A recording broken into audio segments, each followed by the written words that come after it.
ایک گاؤں میں ایک کسان رہتا تھا۔ اس کے 4 بیٹے تھے، وہ چاروں آپس میں بہت جھگڑتے رہتے تھے۔ کسان ان کی وجہ سے بہت پریشان رہتا تھا۔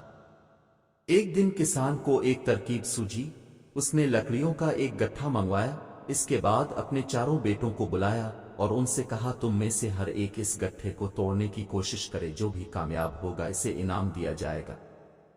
کسان کے چاروں بیٹوں نے گٹھے کو توڑنے کی بہت کوشش کی لیکن ناکام رہے۔ پھر کسان نے اپنے بیٹوں سے کہا گٹھا کھول کر اس کی ایک لکڑی کر کے توڑو، تو ان چاروں نے ساری لکڑیاں آسانی سے توڑ دیں۔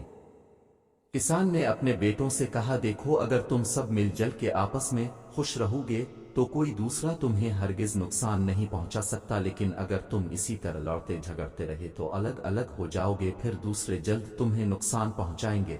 اس کہانی سے ہمیں یہ سبق ملتا ہے کہ اتفاق میں برکت ہے، اس لیے آپس میں بھائی چارے کی فضا قائم کریں اور متحد ہو کر رہیں تاکہ دشمن تمہیں کسی قسم کا نقصان نہ پہنچا سکے۔